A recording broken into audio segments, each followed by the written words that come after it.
हरे कृष्णा, वाहेगुरु, नमस्ते, अस्सलाम वालेकुम and a very good evening to everyone.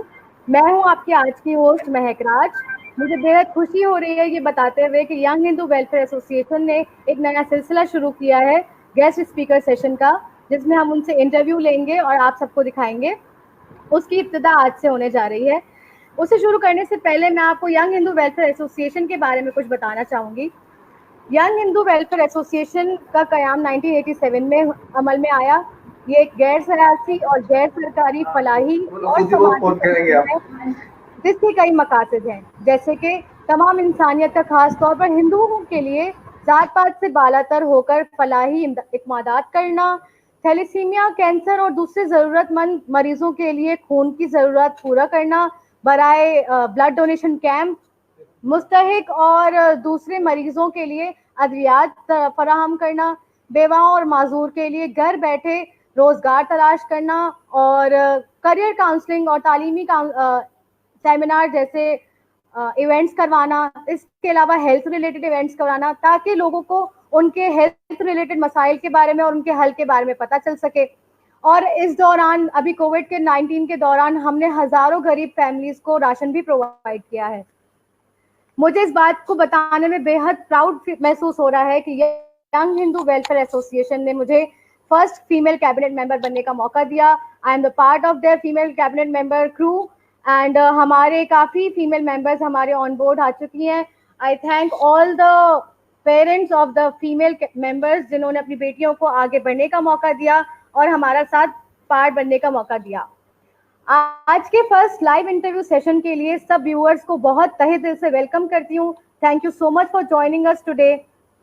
ये इंटरव्यू सेशन रखने का खास मकसद ये था कि हमारी कम्युनिटी के जितने भी नामवर लोग हैं जिन्होंने अपनी फील्ड में बहुत नुमाया कारकर्दगियाँ की हैं और काफ़ी पोजीशनें हासिल की हैं, जो ना कि सिर्फ इस मुल्क में न बल्कि बाहर मुल्क में भी रह के या तो जॉब कर रहे हैं या कुछ लोग पढ़ रहे हैं, बहुत अच्छा काम कर रहे हैं, लेकिन हमारे लोगों को उनके बारे में कुछ पता नहीं है। तो ये बहुत अच्छा मौका है कि हम अपनी कम्युनिटी के लोगों को सराहें और उनको ये प्लेटफॉर्म दें जहाँ पे वो हमारे यूथ के साथ खास तौर पे ये शेयर कर सकें कि वो उस मकाम तक कैसे पहुंचे, उन्होंने कितनी स्ट्रगल की। आज के हमारे जो इंटरव्यू सेशन में जो हमारे गेस्ट स्पीकर हैं वो है डॉक्टर मूलचंद। डॉक्टर मूलचंद मोटवानी लासी 4 दिसंबर 1956 में पैदा हुए। इन्होंने अपनी primary education tiny tots primary school Kharadar Karachi से हासिल की। मैट्रिकुलेशन इन्होंने Iranian secondary school Kharadar Karachi से ली। एचएससी डीजे साइंस कॉलेज से किया और फिर एमबीबीएस की डिग्री इन्होंने डाउ मेडिकल कॉलेज कराची से हासिल की। ये सिविल हॉस्पिटल कराची और हब के मुख्तलिफ क्लिनिक्स पे काम कर चुके हैं। Currently he is living in India में ये स्वामी सर्वानंद हॉस्पिटल और श्री सत्यनारायण डिस्पेंसरी उल्लासनगर में काम कर रहे हैं। हम डॉक्टर साहब को तहे दिल से शुक्रिया अदा करते हैं कि उन्होंने हमारे लिए टाइम निकाला और वेलकम करते हैं आज के इस इंटरव्यू सेशन में। आज का ये इंटरव्यू सेशन हमारे cabinet member Kumar Das moderate करेंगे। कुमार दास को यंग हिंदू वेलफेयर एसोसिएशन में पिछले 20 साल हो चुके हैं। ये बहुत अच्छे से काम कर रहे हैं, कम्युनिटी की तरफ बहुत डेडिकेशन शो करते हैं और काफ़ी साल पहले इन्होंने भागनारी टेम्पल में एज अ हिंदी टीचर भी सर्व कर चुके हैं। Currently he is working at Engro corporation और 13 साल से वहाँ वो काम करते हैं। अपने काम में बिल्कुल आला तरजीह हासिल है इनको। तो अगला सेशन स्टार्ट करते हैं और अब आपके पास माइक पे होंगे मिस्टर कुमार दास और हमारे guest speaker miss doctor Moolchand Motwani Lasi. Thank you so much.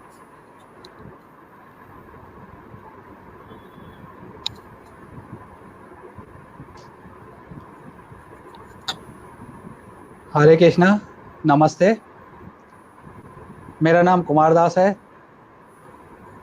सबसे पहले मैं माजरत कहूँ कि किसी टेक्निकल इशू की वजह से ये इंटरव्यू सेशन डिले हो गया था, जिससे हमारे व्यूअर का टाइम ज़ाया हुआ। वो इंतज़ार कर रहे थे बड़ी शिद्दत से इस इंटरव्यू का। तो इस बारे में हम उनके मशकूर हैं और उनसे माजरत करते हैं।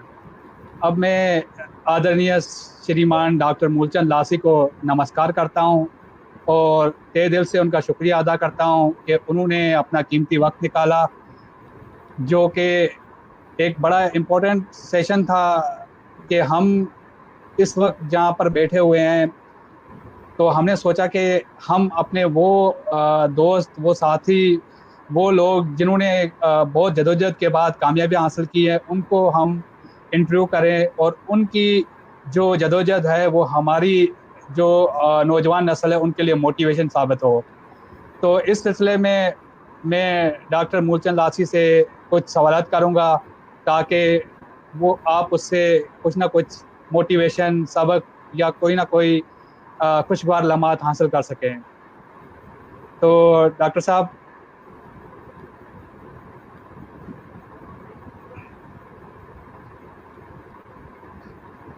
नमस्ते डॉक्टर साहब। सबसे पहले तो मैं आपको प्रणाम करता हूँ। नमस्ते, हरे कृष्णा। हरे कृष्णा। गुड इवनिंग सबको। गुड इवनिंग डॉक्टर साहब, जैसा कि आपको पता है कि आज हम यहाँ पे आपसे कुछ सवालात करेंगे। तो मेरा पहला सवाल है आपसे कि आप अपनी इब्तदाई तालीम के बारे में हमें कुछ बताएं। आप डॉक्टर बनने का आपको शौक कैसे हुआ? क्या ये आपके पेरेंट्स की ख्वाहिश थी या आपकी अपनी ख्वाहिश थी कि आप डॉक्टर बने? और इस दौरान आपको क्या क्या मुश्किलें पेश आई, इस बात पे आप थोड़ी रोशनी डालें। कृष्णा, पहले तो मैं आप सबका बहुत तहे दिल से शुक्रगुजार हूँ कि आपने मुझे इस काबिल समझा। हालांकि मैं समझता हूँ कि मेरे से बहुत ज़्यादा अच्छे लोग यहाँ पे मौजूद हैं लासी कम्युनिटी में, जिन्होंने बहुत आला मुकाम हासिल किया है। मैं तो एक साधारण सा एक आदमी हूँ। मैंने ना कोई ऐसी अचीवमेंट है, ना ही मैंने कुछ ऐसा कुछ काम किया है जिसके लिए आप लोगों ने मुझे, लेकिन फिर भी मैं आपका बेहद मशकूर हूँ कि आप लोगों ने मुझे मौका दिया। जहाँ तक इब्तदाई तालीम का सवाल है, जैसे हमारी बेटी महक ने बताया, मेरा जन्म सराफा बाजार मीठादर के एरिया में हुआ था, और वहीं पे नज़दीक एक टाइनी टोट्स प्राइमरी स्कूल थी खारादर में, जहाँ पे मैंने प्राइमरी की स्कूल एजुकेशन हासिल की। उसके बाद फिर मैट्रिक तक मैंने उसी स्कूल का दूसरा सेक्शन था, ईरानियन गवर्नमेंट स्कूल, वहाँ पे मैट्रिक तक मैंने तालीम हासिल की। फिर डीजे साइंस कॉलेज, जो कराची का सबसे बेस्ट कॉलेज माना जाता था उस ज़माने में, अभी भी है, वहाँ से फिर मैंने इंटरमीडिएट की एजुकेशन की हासिल। फिर MBBS मैंने डाउ मेडिकल कॉलेज में से डिग्री ली।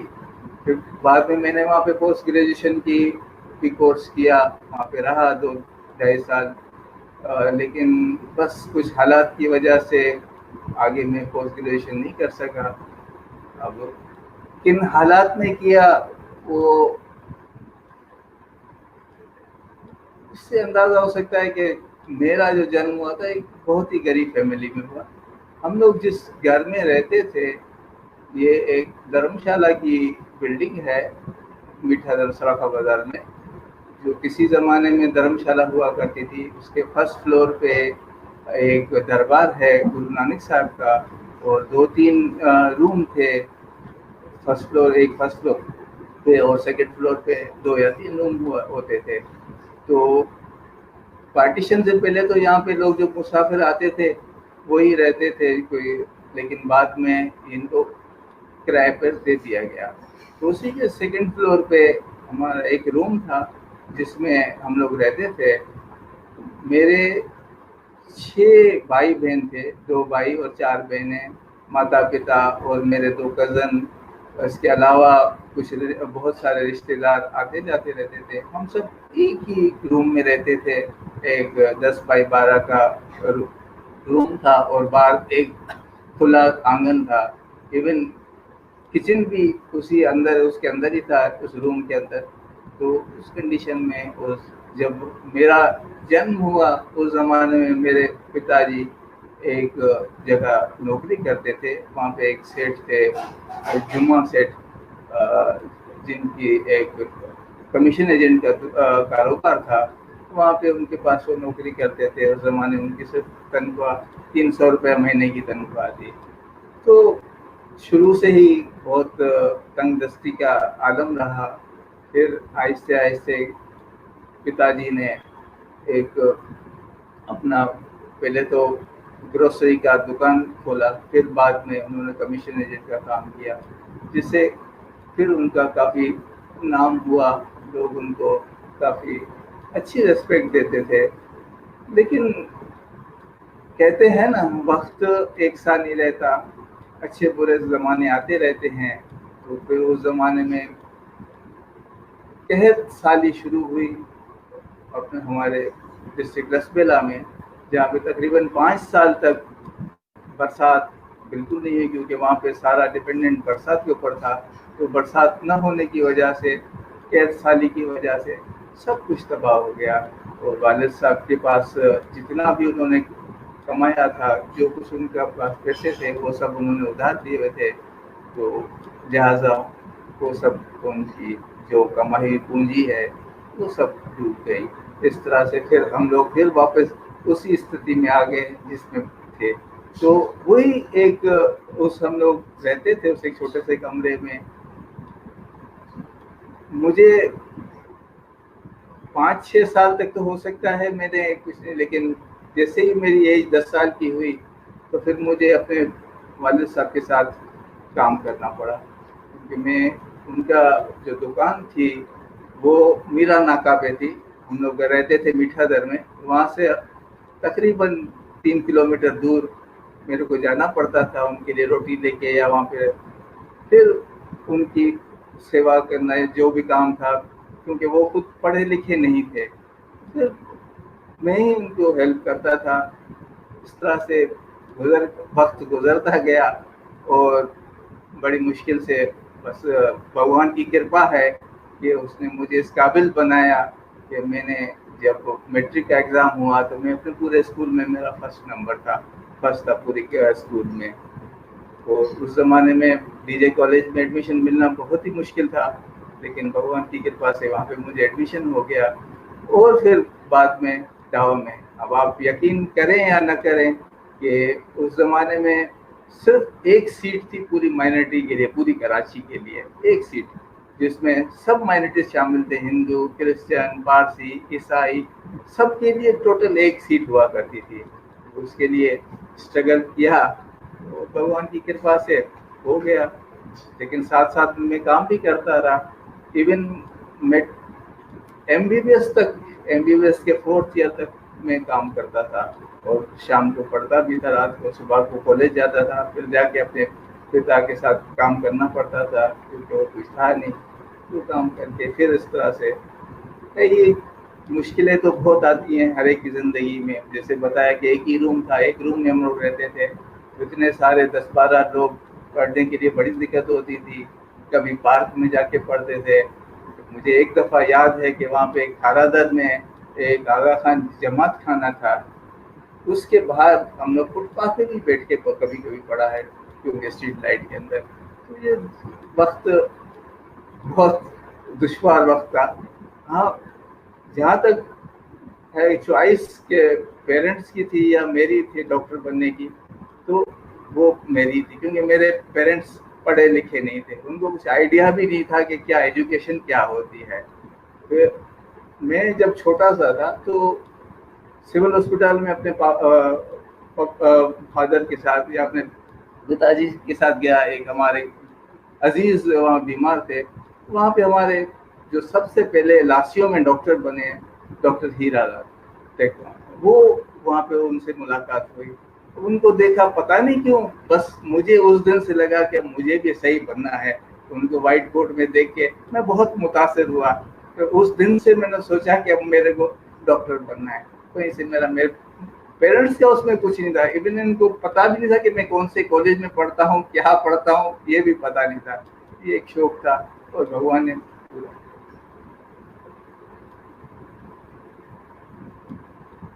आवाज नहीं आ रही?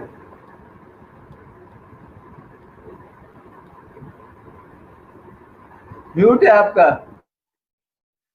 सॉरी, मेरा माइक म्यूट था। डॉक्टर साहब, आपकी मुसलसल जदोजहद की कहानी सुनकर बहुत अच्छा लगा कि आपने कितनी कोशिश की, कितनी जदोजहद की, फाइनेंशियल प्रॉब्लम देखे, तंग दस्ती के दिन देखे, एक रूम में इतने सारे लोग रह रहे थे, लेकिन फिर भी आपने अपनी मंजिल को पाया। और इसी बात को आगे जाकर आपने अपनी जो ना औलाद को पढ़ाया, आज वो सारे सक्सेसफुल है अपनी लाइफ में। तो मैं ये समझता हूँ कि हमारी नौजवान नस्ल जो कि फाइनेंशियल इशू की वजह से पढ़ नहीं सकती, उनके लिए आपकी जिंदगी एक मशरे राह है। वो आपकी जिंदगी से बहुत सारा सबक हासिल कर सकते हैं कि किस तरह जिंदगी में आगे बढ़ा जा सकता है, क्योंकि बुरा वक्त या पैसे की कमी या और बहुत सारे मसाइल जिंदगी में आते हैं, लेकिन अगर बंदे वो हिम्मत करे तो सब कुछ हो सकता है, जिसकी मिसाल आप हमारे सामने हैं। तो हम अपने अगले क्वेश्चन की तरफ आते हैं। जो हमारा अगला क्वेश्चन ये है कि हमने ये देखा है कि आजकल लोग तालीम की तरफ नहीं जा रहे हैं। हमारी जो नौजवान नस्ल है वो ज़्यादा से ज़्यादा बिजनेस की तरफ मूव कर रही है। उनके माँ बाप भी इतना ज़्यादा उनको इतना वो फोर्स नहीं करते। वो चाहते हैं अच्छा वो बिजनेस की तरफ आ गया तो करने दो। तो आप इस बारे में क्या कहेंगे, या उनके लिए आप क्या पैगाम देना चाहेंगे? ये आज की बात नहीं है, हमेशा से ही ऐसा है हमारे लासी कम्युनिटी में, क्योंकि हम लोग सब ज़्यादातर बिजनेस बिजनेस ही करते हैं। तो जैसे ही बच्चा थोड़ा सा 5 साल 8 साल का 9 साल का होता है तो उसको दुकान पे भेज दिया जाता है कि चलो वो बाहर जाके खराब होगा। तो अगर पढ़ता है तो पढ़ाई के बाद जैसे स्कूल से आता है तो उसको फिर दुकान पे भेज देते हैं 8-10 साल की उम्र में। इस तरह से फिर वो बिजनेस में लग जाता है। और ये ऐसी चीज़ है कि आदमी जब पैसा आना शुरू हो जाए तो फिर आदमी को पढ़ाई में इंटरेस्ट नहीं रहता। पढ़ाई में इंटरेस्ट उन्हीं को होता है जो या तो उनको शौक हो या फिर उनके लिए कोई मजबूरी हो। लेकिन हमारे यहाँ शुरू से ही रहा है कि बस बच्चे को जैसे 10-12 साल का होता है तो फिर उसको दुकान पे बिठा देते थे, दुकान पे बिठाते फिर उसका इंटरेस्ट उसी तरफ चला जाता था। तो ये हमेशा से आज की बात नहीं है, लेकिन मैं समझता हूँ कि आज के दौर में उस जमाने से ज्यादा लोग पढ़ रहे हैं। खासकर हमारी जो बेटियां हैं, हमारी बच्चियां हैं, वो बहुत ज्यादा। उस जमाने में बिल्कुल कोई ऐसी एक्सेप्शन भी नहीं थी कि कोई एक लड़की हो जिसने मैट्रिक पास किया हो। आज तो हमारी लड़कियों के, अभी जैसे अपने कुछ दिन पहले इसका इनका नाम सुना, दिव्या अशोक कुमार का, वाकई मैं तो उनको सलूट करता हूँ, उनको, उनके माता पिता को, तो उन्होंने उसको इतना पढ़ाया। इसके अलावा और भी काफ़ी हमारी बेटियां हैं जिन्होंने MBA भी किया है, चार्टर्ड अकाउंटेंट भी किया है, मेडिकल में भी गई हैं, डेंटिस्ट्री में भी गई हैं। बहुत ये लेकिन ये है कि क्योंकि अभी लड़कियों को तो दुकान पे नहीं भेजा जाता तो उनको शौक भी होता है, वो पढ़ लेती हैं। लेकिन लड़के जो हैं वो शुरू से ही बिजनेस की तरफ लग जाते हैं और कमाने का जब शौक आता है तो उनको पता है कि पढ़ने के बाद अगर डिग्री मिले तो भी फिर बहुत रुलना पड़ता है, कोई जॉब मिलती नहीं है, और जॉब मिले तो भी इतनी इनकम नहीं होती जितनी कि बिजनेस से होती है। तो यही वजह है कि लोग उस तरफ ज़्यादा है, बिजनेस की तरफ बनस्पत। लेकिन फिर भी ऐसा नहीं है कि बिल्कुल नहीं है, लेकिन कम है।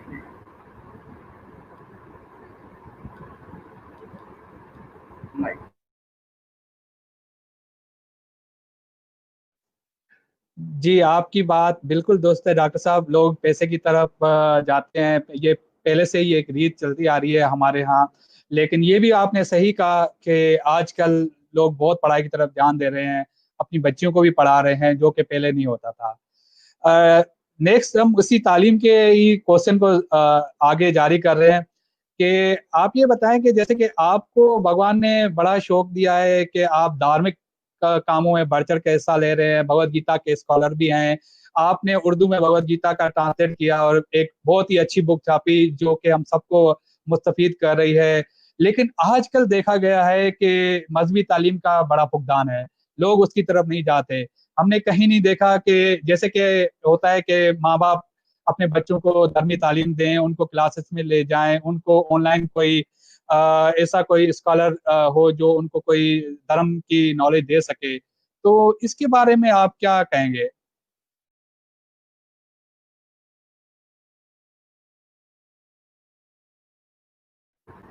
ये वाकई एक दुर्भाग्य की बात है कि हम अपने बच्चों को मजहबी तालीम बिल्कुल नहीं दे रहे। वहाँ पे मैंने देखा छोटे गाँव में, जैसे उथल है, बेला है, वहाँ पे फिर भी लोगों को अच्छी खासी मजहबी तालीम है। लेकिन बड़े शहरों में और यहाँ आके मैंने देखा तो बहुत ही कम है। लोगों को इंटरेस्ट ही नहीं है कि मज़हब के बारे में ना उनको कुछ जानकारी है। इवन उनको ये भी पता नहीं है कि दिवाली हम क्यों मनाते हैं या दशहरा क्यों मनाते हैं, कुछ भी कोई इंटरेस्ट नहीं है। अब उसका मेन वजह तो ये है कि वालिदैन खुद उन्होंने इंटरेस्ट नहीं लिया, कभी किसी चीज़ को समझने की कोशिश नहीं की अपनी मजहबी, और ना ही ये ज़रूरत महसूस की कि अपने बच्चों को भी पढ़ाएं और मजहबी कुछ तालीम दें। ये होना ज़रूरी है, क्योंकि सिर्फ पैसा कमाना ही सब कुछ नहीं है। जब तक हमारे मनुष्य शरीर का जो मिला है उसका मकसद यही है कि हम उस परमात्मा की प्राप्ति करें, क्योंकि ये बहुत दुर्लभ मनुष्य शरीर है, 84 लाख योनियों के बाद मिलता है, और उसमें ये अंतिम एक योनि है जहाँ से हम परमात्मा को भी पा सकते हैं, नीचे नर्क लोकों में भी जा सकते हैं, वापस मनुष्य लोक में भी आ सकते हैं। लेकिन उसके लिए कुछ ना कुछ वक्त निकालना चाहिए। पेरेंट्स को भी खुद कुछ भी नॉलेज हासिल करें ताकि वो अपने बच्चों को भी दे सके। लेकिन जब उनको ही कुछ नॉलेज नहीं है, हम तो बस वो बच्चों को भी इतना ही बता देते हैं कि सुबह को अगरबत्ती जला दी, भगवान के सामने वास कर दिया, तो या फूल माला चढ़ा दी, तो ये बहुत हो गया।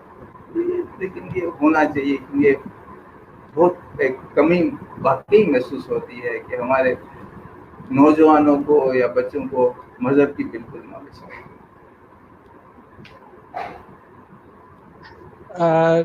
डॉक्टर साहब, वाकई ये कमी हमें भी फील होती है। हम भी बहुत कोशिश करते हैं कि कोई ना कोई इस तरह के प्रोग्राम रखें जो बच्चों को नॉलेज दें, धार्मिक एजुकेशन दें। अब हम इस तरफ आते हैं कि आपके अंदर ये जज्बा कैसे पैदा हुआ? आपका कोई ऐसा रूहानी गुरु है जिसने आपके अंदर उसके लिए कशिश पैदा की, या आप किस शख्सियत से मुतासर होकर धार्मिक एजुकेशन की तरफ आए?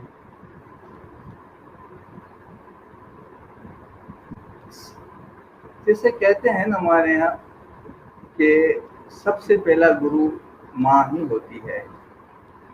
हमारा जो स्वभाव या प्रकृति या नेचर, फितरत हमारी बनती है, उसमें बहुत सारी चीज़ें शामिल होती है। एक तो हमारे पिछले जन्मों के कर्म, उनका प्रारब्ध है, हमारे माँ बाप के जो प्रारब्ध हैं उनका स्वभाव है। फिर उसके बाद जब हम जिस सोबत में रहते हैं, दोस्तों के साथ या जहाँ उठना बैठना, उसकी वजह से हमारा जो है स्वभाव बनता है, और उस स्वभाव के हिसाब से ही आते हैं।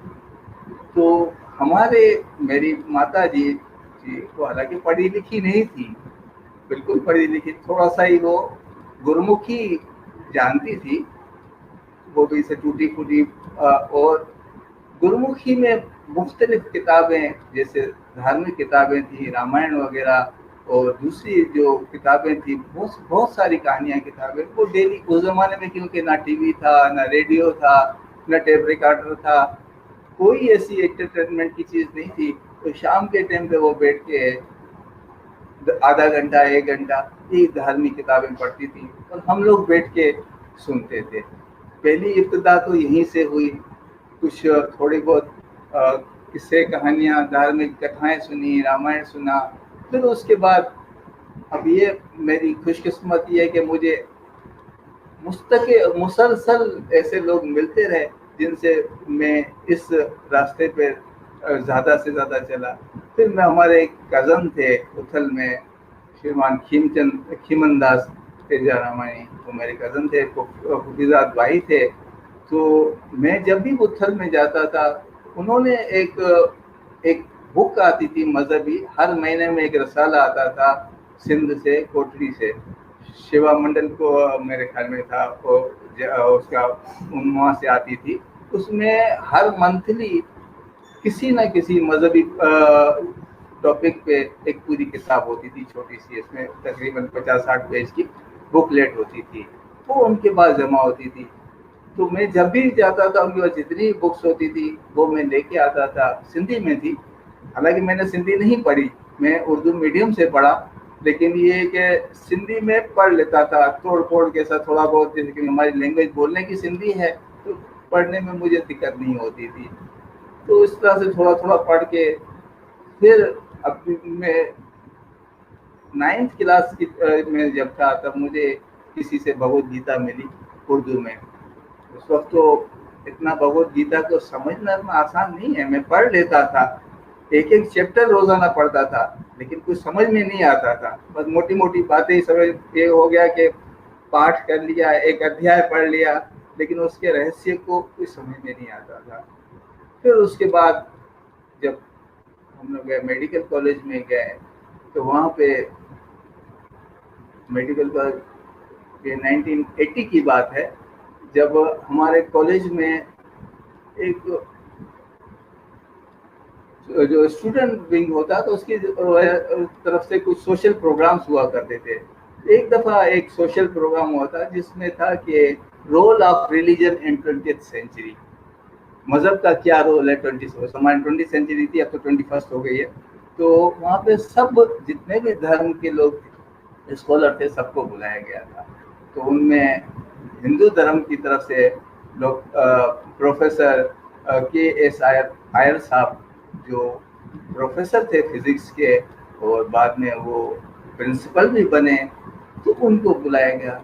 मैंने भी वो प्रोग्राम अटेंड किया, मुझे उनका बहुत अच्छा लगा, मैं उनसे बहुत मुतासिर हुआ।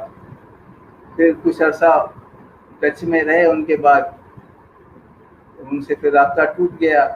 फिर 83 में जब हरे कृष्णा मूवमेंट आई, तो वहाँ पे अमोघ लीलादास अमेरिका से आए थे, उनसे मेरी मुलाकात हुई।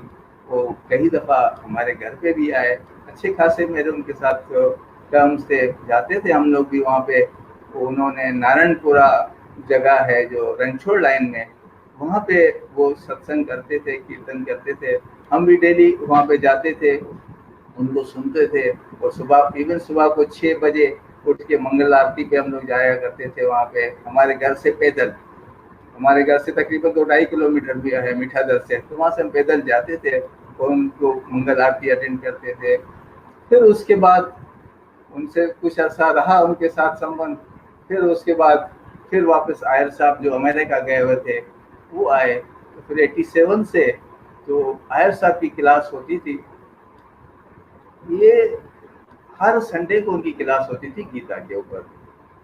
उन्होंने बहुत सी जगह बदली, पहले हनुमान मंदिर में सदर में हुआ करती थी, फिर कई जगह कई लोगों के घर पे होती थी, फिर आखिरकार उनका जो घर था गार्डन में, वहाँ पे उनकी क्लास होती थी। तो वहाँ पे हमने उनकी क्लास में जाना शुरू किया। बाकी एक बहुत बड़े स्कॉलर थे, बहुत उनकी नॉलेज थी, प्रोफेसर होने के साथ साथ जो उनको मजहबी नॉलेज थी, मैं समझता हूँ एक्सट्रीम थी। तो उनके साथ उनके सानिध्य में रहे 2-3 साल, तो उनसे ही हमें जो प्रेरणा मिली भगवत गीता की, उन्हीं से मिली। हमारे पहले समझें गुरु, शिक्षा गुरु वही हैं। फिर वो वापस अमेरिका चले गए, क्योंकि उनकी तबीयत सही नहीं थी, उनके बच्चे अमेरिका में रहते थे, वहाँ 2-3 महीने के लिए आते थे, फिर अमेरिका चले जाते थे।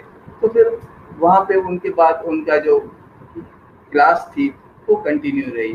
उसमें फिर उनके बहुत होनहार शिष्य हमारे श्रीमान कजूमल साहब हैं, श्रीमान धनसुख साहब हैं, और श्रीमान राठी साहब, बाबू पाल, और एक हरिश्चंद्र जी है, और हरि मोटवाणी, ये सब उनके शिष्य थे। वो जब वो यहाँ होते थे बहुत लोग आया करते थे, बड़े बड़े लोग, राणा ये अपना जो हमारे जस्टिस थे वो आते थे, और बहुत सारे लोग आते थे उनकी क्लास में। तो इस राणा भगवान दास और दूसरे भी काफ़ी लोग आते थे उनकी क्लास में। तो बहुत अच्छा सेशन। लेकिन जब वो चले गए तो फिर उस क्लास को कंटिन्यू किया हमारे खजूमल साहब ने। मैं उनसे भी बहुत मुतासर हूँ, उनकी बहुत बड़ी नॉलेज है। तो उसके बाद धनसुख साहब उनके साथ थे। मेरे को हिंदी बिल्कुल नहीं आती थी पढ़ना, क्योंकि मैंने पढ़ी नहीं थी, हमारे वहाँ हिंदी का कोई कंसेप्ट ही नहीं था पढ़ने का। मुझे शौक हुआ कि मैं चलो कोई धर्मी किताबें पढ़ने के लिए हिंदी पढ़ूँ। अब वहाँ पे कोई टीचर भी नहीं था पढ़ूँ। तो फिर मेरी जो पत्नी है, धर्म पत्नी, उनको हिंदी आती थी। उनके पास वो अल्फ़ाबेटिक जिसको बालबुद्ध होते थे, बालबुद्ध पहली दूसरी की किताबें थी। तो मैंने वहाँ से शुरू किया, उसे शुरू किया पढ़ना। तो 3, 4, 5 किताबें पढ़ी तो इतना थोड़ा बहुत मैं पढ़ने के काबिल हो गया। तो इस तरह से मेरी मेरी धर्मपत्नी भी मेरी एक गुरु है जिन्होंने मुझे शिक्षा दी हिंदी की। हिंदी पढ़ने के बाद फिर जब मैं धनसुख साहब भाई के वहाँ जाते थे सत्संग में, तो उनको मेरे को वो छोटी छोटी मुझे स्टोरीज ला के देते थे हिंदी की, वो मैं स्टोरीज हिंदी की पढ़ता था। तो इस तरह से थोड़ी बहुत हिंदी, क्योंकि मैं हिंदी को कोई एक्सपर्ट नहीं हूँ, ना मैंने किसी जगह से पढ़ा है। तो धनसुख भाई की आवाज़ जो थी ना, धनसुख महाराज हमारे गुरु हैं, उन्होंने उनकी जो गीता पढ़ते थे ना, वाकई बहुत, आप लोगों ने सुनी होगी, बहुत अच्छी किताब। तो मैंने उनको कहा, इल्तिजा की कि मुझे आप संस्कृत में गीता के श्लोक सिखाएं। तो उन्होंने मुझे, उनकी कृपा है कि उन्होंने मुझे संस्कृत में गीता सिखाई। जब गीता सिखाई तो फिर गीता को आहिस्ते से पढ़ना, याद करना शुरू किया। इस तरह से फिर चलते चलते वो एक शौक पैदा हो गया। तो पिछले 40 साल से उस गीता को साथ है, तो उसको पढ़ने की कोशिश कर रहे हैं, समझने की कोशिश कर रहे हैं। अभी तक समझ नहीं पाए हैं मुकम्मल तौर पर, लेकिन कोशिश कर रहे हैं कि शायद कभी ना कभी उसको समझ लें। थैंक यू डॉक्टर साहब, आपने बड़ी डिटेल में बताया।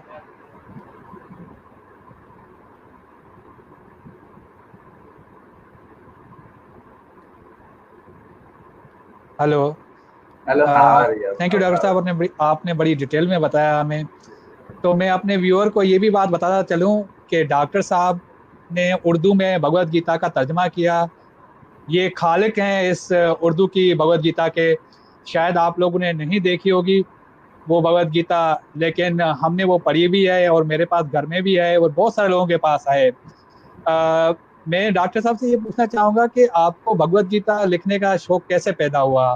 क्या कोई खास वजह थी इसकी, या ऐसी कोई चीज़ थी जिसने आपको मुतासर किया, जिसकी वजह से आपने उर्दू में भगवत गीता लिखी?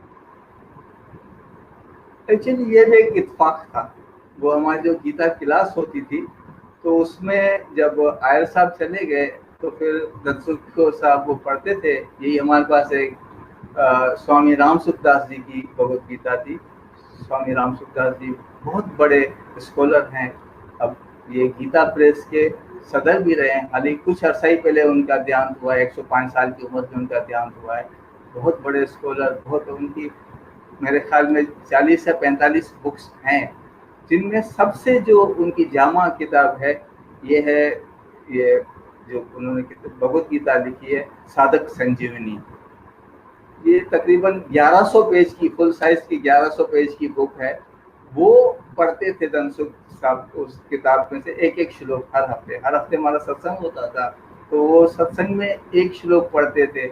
एक श्लोक पढ़ने में उनको 1-1.5 घंटा लग जाता था। कुछ श्लोक तो इतने बड़े होते थे, जैसे अभी 18वें अध्याय का जो 76वां श्लोक है, 66वां श्लोक, सर्वधर्मान परित्यज्य, उसकी जो कमेंट्री है उसमें 28 सफ़ों की लिखी हुई है। अब 28 सफ़ों को पढ़ने के लिए कम से कम 4-5-6 हफ्ते लग जाते थे। तो जो पढ़ के जाते थे वो भी भूल जाते थे, और लोगों को भी, सुनने वालों को इतना मज़ा नहीं आता पढ़ने में। तो फिर लोगों ने ये कहा कि जब उसी दफ़ा स्टार्ट की कि अब कोई ऐसे इसको पढ़ के मुख्तसर करके थोड़ा सा उर्दू में शार्ट करके ले आए तो ज़्यादा इजी होगा, क्योंकि इसमें टाइम बहुत वेस्ट हो जाता है, एक श्लोक भी नहीं पढ़ा जा सकता था। मुझे वो किताब पढ़ने का बहुत शौक था। वैसे भी किताब एक ही थी पाकिस्तान में, वो भी प्रोफेसर आयर साहब की कृपा से हमें प्राप्त हुई थी, वही दे के गए थे, उनकी किताब थी। इतनी ऐसी किताब मेरे ख्याल में दूसरी शायद ही हो, किसी के पास हो सकता हो, लेकिन मेरे ख्याल में नहीं होगी। तो वो किताब मुझे शौक भी था, तो मैंने ये बेड़ा अपने सर पे लिया कि 8 दिन का टाइम होता है क्लास में, तो मैं रोज़ाना इसमें से थोड़ा थोड़ा पढ़ के एक श्लोक की कमेंट्री अपने एक जर्नल रजिस्टर पे लिख के लाऊंगा, वो पढ़ के मैं सुनाऊंगा। तो यही इसलिए लिखी थी वो किताब लिखने की। ना तो मेरी हिम्मत थी, ना मेरे में इतनी एहलियत है, ना मैं उसको लिखा, ना क्योंकि मैं ना तो उर्दू का उर्दू दान हूँ, ना ही मैंने कोई हिंदी में कुछ हिंदी अच्छी आती है, मुझे कुछ भी नहीं आता। फिर भी मैं सिर्फ इसलिए लोगों को सुनाने के लिए मैं वो उसके श्लोक को लिख के जाता था। तो उसमें काफ़ी चीज़ें थोड़ी बहुत शॉर्ट भी कर देते थे, लेकिन जो उसका ख़त्म टोटल नहीं किया, कुछ चीज़ों को कम ज़रूर किया हुआ है। तो वो पढ़ के जाते वो लोगों को बहुत पसंद आ गई। लोग कहते थे ठीक है यार ये अच्छा है, इतना हमारा टाइम भी बच जाता है। जब ये तो फिर लोगों ने कहा अब ये इतना काम हो गया है, अब इसको एक बुक की शक्ल में क्यों ना किया जाए। बुक की शक्ल में मुश्किल काम था, क्योंकि ये जो मैंने लिखी थी इसमें लिखने में मेरे को कम से कम 5 साल लग गए थे। जो लिखने का जो टाइम पीरियड था 5 साल लग गए थे। मेरे ख्याल 98 से मैंने शुरू की थी, 2003 तक या 2004 के शुरू तक, ये इतने अरसे में मैंने वो किताब जो लिखी थी। अब किताब तो आज लिख गई, लोगों ने फरमाइश भी कर दी कि इसको प्रिंट कराओ। अब प्रिंट कराने के लिए पैसों की ज़रूरत, क्योंकि उस ज़माने में भी इसके ऊपर तकरीबन 2 लाख रुपए का खर्चा था 1000 कॉपियों के लिए। 200 रुपये में एक कॉपी पड़ती थी। अच्छा आपने देखा आपके पास प्रिंट है, कितना उसे कितना शानदार प्रिंट है और ऊपर बाइंडिंग वगैरह। तो अब 2 लाख रुपए कहाँ से लाएं? मैंने आपको पहले ही बता दिया कि मेरी पोजीशन ऐसी नहीं थी कि मैं इतना अफोर्ड कर सकूं, कुछ भी कर सकूं। तो फिर हमने कुछ दोस्तों से कहा, एक हमारे दोस्त हैं लासी कम्युनिटी के, ये डॉक्टर हैं, डॉक्टर अशोक कुमार दौलतराम, अमेरिका में हैं। तो मैंने उनसे मैंने कहा यार ये एक प्रॉब्लम है, अगर आप कुछ इसमें हेल्प कर सकते हो तो हम इसको पब्लिश करें। फिर उन्होंने अपनी तरफ से किया, $1000 दिए उन्होंने, तो उससे तकरीबन 60,000 उस ज़माने 60 रुपये कीमत थी डॉलर की, 60,000 रुपये मिले। तो उन्हें काम शुरू किया उसके ऊपर। तो उसके फिर प्रिंट उसको पहले तो उसको ज़ाहिर कंपोजिंग वगैरह थी और उसके बाद उसको रीडिंग थी, तो मैंने रीडिंग की। फिर उसके बाद खजूमल साहब ने उसमें जो भी खामियां गलतियां थी उनको 2-3 दफ़ा करेक्ट किया। फिर इस तरह से फिर भी अभी भी उसको छपाने के लिए कम से कम 1 लाख से ज़्यादा की ज़रूरत थी, क्योंकि 60-70 हज़ार से तो नहीं बन सकती थी। तो फिर हमने एक पब्लिशर को ढूंढा, प्रोफेसर कुमार दम्बानी, जिन्होंने ये कहा कि चले आधे पैसे मैं लगाता हूँ, आधे आप लगाओ, फिर पब्लिश करते हैं। तो उसमें जितनी प्रिंट मिलेगी 1000 कॉपीज मिलेगी तो 500 में ले लूँगा, मैं बेचूंगा, बाकी 500 जो आपको मिलेगी भले आप डोनेट कर देना किसी को भी। तो इस तरह से फिर वो किताब छप के आ गई। हालांकि उसको छापने का कोई ऐसा नहीं था, मैंने लिखा नहीं था कि छापें, क्योंकि उसमें ऐसा कोई रस नहीं है। मैं आप यकीन मानो मुझे कुछ उर्दू भी नहीं आती, ना ही हिंदी आती है। जो सिंपल लैंग्वेज में मैंने जो समझा उसमें से वो मैंने लिखा। हो सकता है उसमें बहुत सारी गलतियाँ होंगी, बहुत सारे लोगों ने पढ़ा हुआ है, लेकिन हमने सिर्फ अपने लिए लिखी थी। हमने सोचा चलो बहुत से लोगों का भला हो जाएगा, क्योंकि ऐसी किताब राम सुखदास की जो साधक संजीवनी है, ऐसी किताब, उसके बाद भी मैंने बहुत सारी गीताएं पढ़ी हैं, काफ़ी बड़ी तत्व विवेचनी पढ़ी है, उनकी पढ़ी है, अपना ज्ञानेश्वर महाराज की ज्ञानेश्वरी पढ़ी है, बहुत सारी गीताएं मैंने पढ़ी है। लेकिन मैं जब भी कोई भी किताब पढ़ता हूँ मैं समझता हूँ वो ये सारी चीज़ें उसमें थी साधक संजीवनी में। बहरहाल वो इस तरह से छपी, उसमें मेरा कोई हाथ नहीं था। फिर कुछ जो किताबें मेरे पास वहाँ पे बची थी, कुछ क्योंकि अब पैसों की कमी थी, 1 लाख उन्होंने दिया, 1 लाख 20-25 हज़ार की का ज़रूरत थी, तो हमने उसमें पहले शुरू में 100-150 किताबें जो वो फरोख्त भी की। वो किताबें फरोख्त थी, उसमें पैसे मिले, फिर पब्लिशर को दिए, तो इस तरह से बड़ी मुश्किल से पब्लिश होके आई। फिर जो बाकी बची थी वो मैं आखिर में यंग वालों को ही दे के आया कि भाई ये आप जो कहो, बेचना चाहो, फिर डिस्ट्रीब्यूट करना चाहो, जैसे आप चाहो वो आप उनको कर सकते हो। ये है इस किताब की कहानी।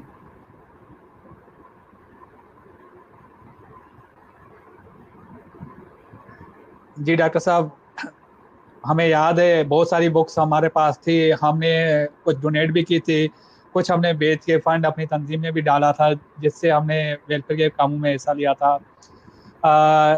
अब हम थोड़ा सा माहौल को चेंज करते हैं। अब हम आपसे कुछ पर्सनल सवाल पूछते हैं कि ज़िंदगी का आपका कोई ऐसा खुशगवार वाकया जो आप हमारे व्यूअर के साथ और हमारे साथ शेयर करना चाहेंगे। खुशगवार वाकये तो बहुत कम है जिंदगी में, लेकिन ये है कि अब एक से एक दो वाकये हैं जिनमें आप कह सकते हैं कि भगवान पे विश्वास की बात है, या अब जैसे मैंने पहले आपको बताया कि जब हमारे एमबीबीएस का एडमिशन की बात हो रही थी, तो वहाँ पे सिर्फ उस ज़माने में एक ही सीट थी टोटल माइनॉरिटीज़ के लिए, उसमें क्रिश्चियन, पारसी, जितने भी माइनॉरिटीज़ थी सबके लिए सिर्फ टोटल एक सीट थी कराची में। मुझे तो पता था कि मैं अगर मुझे एडमिशन नहीं होता तो मैं कहीं और नहीं जाता। हमारे दूसरे दोस्त थे वो बलूचिस्तान में चले गए क्योंकि उनके पेरेंट्स के पास ऐसे थी, वो उनको सपोर्ट कर सकते थे। मेरे पास कोई ऐसा सपोर्ट करने वाला नहीं था, तो मैंने यही कोशिश की कि कहीं किसी न किसी तरह मेरा एडमिशन हो जाए। और ये भगवान की कृपा है कि मुझे वो पूरे कराची में जितने भी माइनॉरिटीज़ में सब माइनॉरिटीज़ मिला के उसमें मेरा नंबर फर्स्ट नंबर ही था और मुझे वो सीट मिलनी थी। लेकिन बात इत्तेफाक की बात है कि पीपल्स पार्टी की हुकूमत थी, तो उन्होंने बाद में उसको ओपन मेरिट कर दिया कि सब माइनॉरिटीज़ को और मेजॉरिटीज़ को एक साथ से बहुत सारे लोगों को एडमिशन मिल गया उसमें। लेकिन ये एक वाक़या था कि जिसमें मैं समझो अपने को खुशकिस्मत, क्योंकि क्रिश्चियन लोग बहुत क्योंकि उनके पास टाइम भी होता है, उनकी इंग्लिश भी बहुत अच्छी थी, और पारसी लोग वो भी बहुत पढ़ाकू बड़ी बड़ी हाई स्कूलों से पढ़ते थे। मैं तो एक उर्दू मीडियम का पढ़ा हुआ आदमी था, मेरे पास इतनी कोई ना सहूलत थी ना ही कोई थी बेसिक के जिससे मैं कर सकूँ। लेकिन भगवान की वो कृपा है कि उसने मुझे ये वो वाकई मेरे लिए एक बहुत अच्छा था। क्या वो दूसरा वाकया एक ऐसा है, वो 2002 का है। अभी जब मेरी बेटी की शादी थी इना की, 22 फरवरी 2002 की बात है, तो 21 तारीख को उनकी शादी हो गई थी, फेरे हो गए थे। 22 तारीख को जो हमारे रिसेप्शन था, शायद आप लोगों को याद होगा, आप भी उधर ही थे। जी जी तो जी। रिसेप्शन हमारा आगा खान जिमखाना में रिसेप्शन था, और जो रिसेप्शन पहले एक दाज की दावत होती है वो हमने अपने छत पे रखी थी, टेरेस पे बिल्डिंग की, तो और टेंट वेंट लगाए रहते। फरवरी में कराची में कभी बारिश नहीं होती, ऐसा कभी होता ही नहीं कि फरवरी में बारिश हो।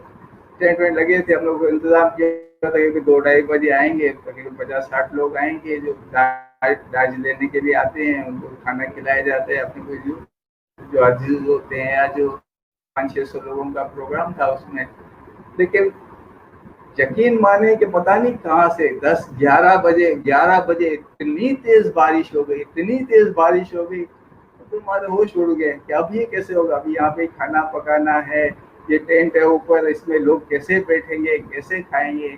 और मेरे साथ फिर हम लोग नीचे आके बैठ गए, तो वहाँ पे मेरे एक चाचा हैं, आप मशहूर हैं, भगत हैं, बहुत बड़े भगत मगन दास उछल के, तो बहुत अच्छा गाते भी थे, बहुत बड़े भगत थे।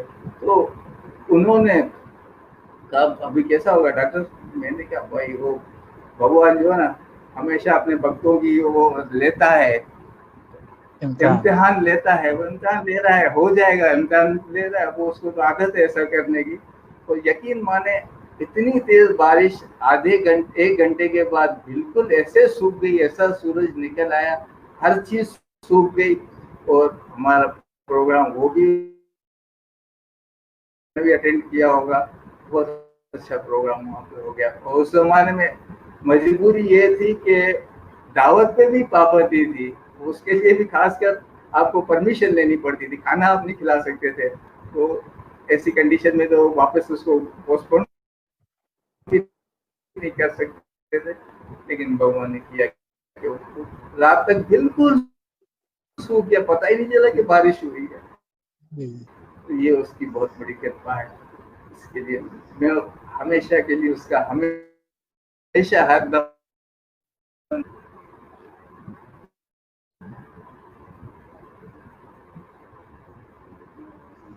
जी डॉक्टर साहब, मुझे अच्छी तरह याद है, प्रकाश हमारा दोस्त था, तो हम लोग साथ ही थे इस प्रोग्राम में।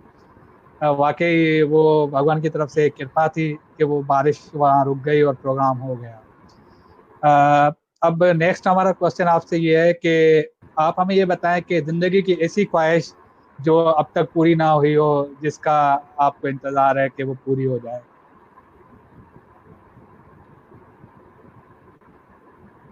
हेलो, अभी आवाज नहीं आ रही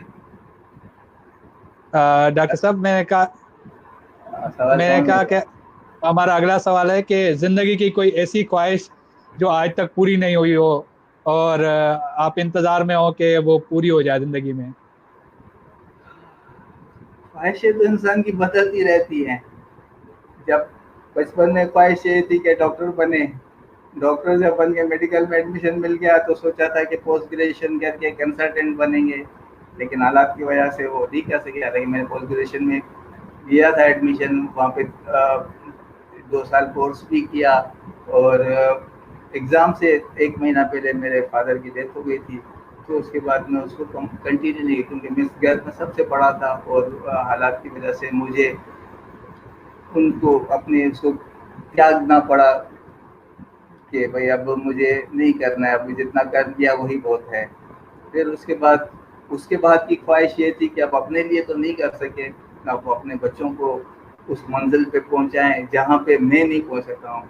और ये भगवान की कृपा है कि उनको उस मकाम पे जितना मेरे से हो सका, मेरा कुछ नहीं है उसमें, वो उनकी अपनी मेहनत है, उन्होंने अपनी टैलेंट था, अपनी मेहनत थी कि वो इतने मेरे से उन्होंने ज़्यादा अच्छी काबिलियत थी कि उन्होंने अपने उस मुकाम को पाया। अब जो ख्वाहिश है सिर्फ एक ही है, वो ये है कि कोई ऐसा सदगुरु मिल जाए जो उस परमात्मा से मिलाने के रास्ते पे चलाए। क्योंकि अब बस बहुत कुछ पा लिया, सब कुछ देख लिया, सारी लाइबिलिटीज खत्म हो गई, सभी जिम्मेदारियां खत्म हो गई। अब एक ही ख्वाहिश है कि भगवान एक ऐसा सदगुरु मिला दे जिसके चरणों में बैठ के हम उस परमात्मा को प्राप्त कर सकें।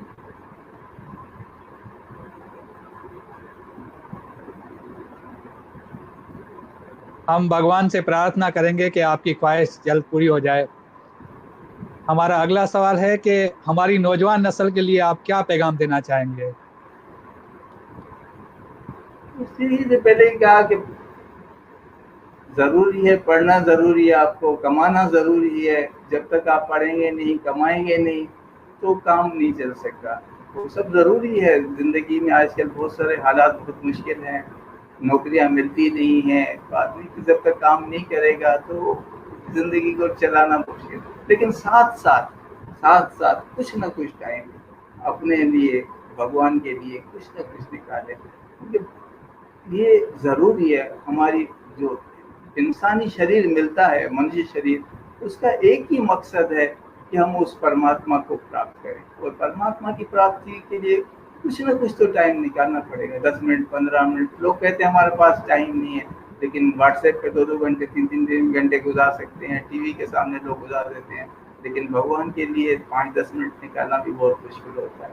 और मैं यही करूँगा, उनसे विनती करूँगा कि आप ठीक है अपनी पढ़ाई को फर्स्ट तरजीह, आपको अवलीन तरजीह उसी को देनी है। अपनी पढ़ाई पर ध्यान रखिए, पढ़ें, अपने कारोबार पे रखिए, लेकिन एक 10 मिनट, 15 मिनट, आधा घंटा भगवान के लिए भी निकालें। आप पढ़ें, जो हमारी किताबें हैं, भगवद गीता है, रामायण है, भागवत है, गुरु ग्रंथ साहब है, या और भी जो आपको जिसमें आपकी रुचि हो उसको पढ़ें, उसको समझने की कोशिश करें, और भगवान के नाम कीर्तन या जब जो कुछ आप कर सकें करें।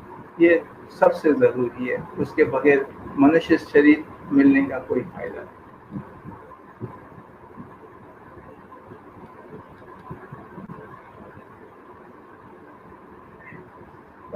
डॉक्टर साहब, जैसा कि आपने कहा कि पिछले 40 साल से भगवद गीता का आप कोई ना कोई श्लोक पढ़ रहे हैं, सीख रहे हैं, सिखा रहे हैं, लोगों को ज्ञान भी बांट रहे हैं, तो इस भगवद गीता का हर श्लोक अपना एक खास मुकाम रखता है। आपकी नज़र में सबसे बेहतरीन श्लोक कौन सा है? भगवद गीता का हर श्लोक, क्या हर वर्ड जो है, वो एक अथाह समंदर है जिसके अंदर इतनी गहराई है, जिसके एक एक वर्ड को समझने के लिए आदमी पूरी जिंदगी कम है। इसे तो भगवद गीता का हर श्लोक ही बहुत अच्छा है, बहुत ही इम्पोर्टेंट है। लेकिन मुझे जो सबसे अच्छा श्लोक लगता है वो है भगवद गीता का भगवान का आखिरी श्लोक, 18वें अध्याय का 66वां श्लोक। सर्वधर्मान् परित्यज्य माम एकम शरणं व्रज अहम तो सर्व पापे भयो मोक्षयिष्यामि मा शुचः। सारे धर्मों को, सब कर्मों को छोड़ के एक मेरी शरण में आ जाओ, मैं तुमको मुक्त कर दूंगा, तुमको पाप भले तुम कितने भी पापी हो, मैं तुमको उन पापों से मुक्त करके तुम्हें अपने पास मिला दूंगा। लेकिन ये जो श्लोक है उन लोगों के लिए है जो इतनी बड़ी अवस्था पे पहुंच गए हैं, जिनका अंतःकरण इतना शुद्ध हो गया है कि वो अपने आप को सरेंडर कर सकें। हमारे जैसे लोगों के लिए ये बहुत मुश्किल है। अभी तक हम इतने नीचे हैं हमारी मंजिल के हमें उस श्लोक, तो हमारे जो प्रेरणादायक श्लोक है वो मेरे ख्याल में 55वें अध्याय का 10वें अध्याय का 55वां श्लोक, आखिरी श्लोक है 10वें अध्याय का। मत करम करन मत परमो मत भक्त संगवर्जित निर्वैर सर्वभूतेषु यस मामेति पांडवा। तो उसमें सारी गीता का एक निचोड़ आ जाता है कि क्या करना है। भगवान कहते हैं जो भी कर्म करना है मेरे लिए ही करो, चाहे तुम आध्यात्मिक कर्म करते हैं, पाठ पूजा ध्यान भक्ति जो भी करते हो, या अपना सांसारिक कर्म करते हो, काम बिजनेस पढ़ाई, जो वो सब मेरे लिए करो। ये समझो कि मैं भगवान का कर्म कर रहा हूँ, तो मेरे परायण मेरा सहारा आश्रय लो, उसके अलावा संसार के सहारे को छोड़ दो। फिर उसके बाद मत भक्त मेरे भक्त बन जाओ। फिर उसके बाद चौथी उसकी है जो कंडीशन है वो है संग वर्जित, मतलब संसार में रहो, संसार को सबके साथ तुम्हें रहना है, सबके साथ बर्ताव करना है, सब तुम्हारी ड्यूटीज पूरी करनी है, लेकिन उसमें आसक्ति नहीं रहो, अटैचमेंट नहीं रखो, अटैचमेंट सिर्फ मेरे में रखो। और 5वां उसकी जो कंडीशन है वो निर्वैर सर्वभूतेषु, जितने भी प्राणी हैं, चाहे इंसान है चाहे दूसरे जानदार हैं, सबके साथ द्वेष भाव दुश्मनी छोड़ के सबके साथ मित्र, सबके साथ प्रेम करो। ऐसा करोगे तो तुम मुझे प्राप्त करोगे। ये भगवान ने कहा है। तो मैं समझता हूँ यही हमारे लिए ज़्यादा बेहतर है कि हम इन 5 चीज़ों पे अमल करने की कोशिश करें ताकि हम उस परमात्मा को प्राप्त कर सकें।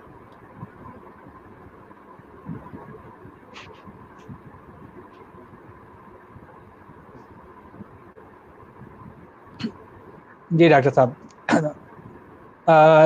अब जो ना हम अपने इंटरव्यू के इख्तिताम की तरफ बढ़ रहे हैं। मैं आपसे जो कि आखिरी सवाल है वो पूछना ये चाहूँगा कि हमारी तंजीम यंग हिंदू वेलफेयर एसोसिएशन के लिए आप क्या पैगाम देंगे? मैं पिछले कितने 33 साल हो गए ना, शायद 33 साल से शुरू से हम भी उधर साथ में थे। हालांकि मेंबर तो नहीं थे, लेकिन उनके साथ हमेशा यंग के साथ हमारा सहयोग रहा है। उन्होंने भी हमारे साथ बहुत, मेरे साथ तो बहुत उन्होंने भी कोऑपरेट किया है, हमारे हर दुख सुख में हमारे साथ बहुत मदद की है। मेरा बेटा प्रकाश तो उसका बहुत बड़ा एक्टिव मेंबर था, तो उन्होंने हमारे लिए बहुत कुछ किया, मेरे लिए नहीं बल्कि पूरे माशरे के लिए। उन्होंने गरीबों की माली मदद भी की, ब्लड बैंक के लिए ब्लड का अरेंज किया, कोई मेडिकल कैंप्स बहुत सारे लगाए, स्कॉलरशिप्स दी लोगों को, और लोगों को जो अच्छा तालीम हासिल करने वालों को उन्होंने शील्ड्स और बहुत उन्होंने उत्साहित किया। बहुत अच्छा काम कर रहे हैं। भगवान आप लोगों को हिम्मत दे कि आप इसको इसी तरह से चलाते रहें ताकि लोगों की, दुनिया में यही है ना, अपने लिए तो हर कोई जीता है, काम तो वही है जो आप दूसरों के लिए करें, दूसरों के लिए। मैं आपसे बहुत मुतासिर, मैं यही कोशिश करता हूँ कि ये आपकी तंजीम और दिन दुगनी रात चुगनी तरक्की करे और आप इसको और ज़्यादा बढ़ाएं ताकि इसका और वसी हो। जैसे अभी आप लोगों ने बताया कि कोविड के लिए आपने कई हज़ार लोगों को खाने का बंदोबस्त किया, बाकी आप लोग सब काबिल तारीफ हो। आप लोग अपने दिन रात यहाँ पर अपनी मेहनत करते हो, आप लोग अपना काम करते हो, जॉब करते हो, आप इतनी तकलीफ के और फिर भी इसके लिए टाइम निकालते हो। मैं आप लोगों को सल्यूट करता हूँ मेरी तरफ से। बाकी आप लोग काबिल तारीफ।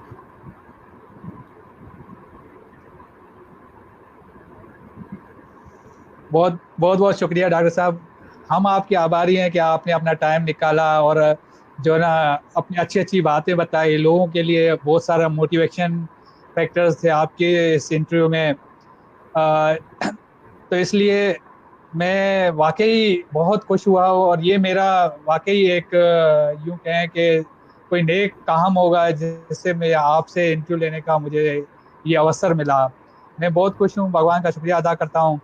यंग हिंदू वेलफेयर एसोसिएशन की पूरी तंजीम की तरफ से हम आपका शुक्रिया अदा करते हैं, और हम अपने व्यूअर का भी शुक्रिया अदा करते हैं, क्योंकि शुरू में कुछ टेक्निकल प्रॉब्लम की वजह से हमारा प्रोग्राम डिले हो गया। जो कि 9 बजे होना था वो 10 बजे स्टार्ट हुआ, तो उसके उसके लिए भी हम माजरत ख्वाह हैं। और हम उम्मीद करते हैं कि आइंदा भी हम और इंटरव्यू करते रहेंगे, जो कि हमारे लिए बड़े सबक आमोज होंगे, जिससे हम कुछ ना कुछ सीखेंगे, जिससे हमारी नौजवान नस्ल भी सीखेगी और हम लोग भी कुछ ना कुछ सीखेंगे। तो डॉक्टर साहब, आपका बहुत बहुत धन्यवाद, शुक्रिया, थैंक यू। धन्यवाद आप लोगों का भी, आप लोगों ने इस काबिल मुझे समझा।